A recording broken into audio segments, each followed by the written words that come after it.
I watch for first off the board is landing is a direct result of, in my opinion, of where the posture is in midair. So posture straight up and down, eyes forward, chest forward, not steering down, will help with where you need to be in the pit and how you're going to land the jump. You know, the biggest mistake, especially the biggest mistake, and I still have kids that do it, is when they get up in the air and they're they're midair, the first reaction is they want to protect themselves and know where they're landing. That's a natural human instinct. So you're going to glance down. As soon as the eyes glance down or steer down just ever so slightly, that chest is going to fall with it. When the chest falls with it, then the land is a disaster. It's not going to go well. You're probably not going to get any chance to extend the legs. You're not going to get a chance to drive the knees to the chest and then extend. And you know, a lot of time I say knees to chest, then extend. And our kids have a bunch of different cues that they like. And one of them likes get up and stay up.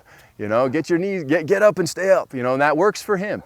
Another kid says knees to chest and extend. He has to think that before he lands, and it works. So, but what I will say this, when all of that usually tends to go wrong, it's usually a result of them steering to their landing. So they're looking towards where they're going to land, and that changes their posture entirely going into the pit.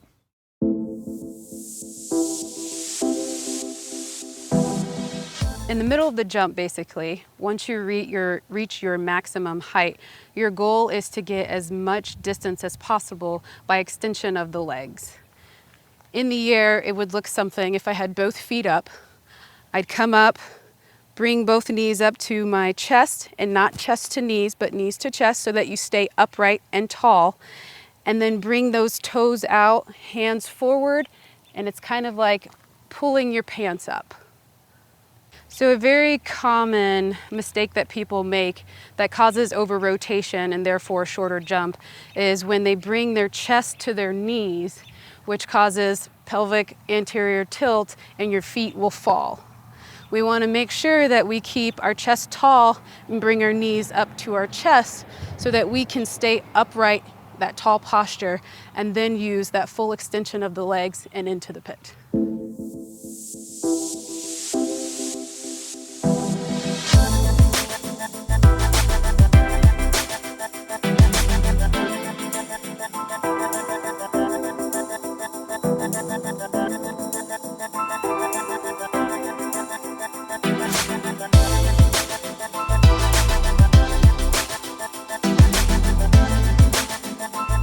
So the ideal landing is actually on your bottom. And the reason that is because you want to get every bit of distance that you can. If you land on your feet versus landing on your bottom, you can create 1 to 2 feet difference in the jump.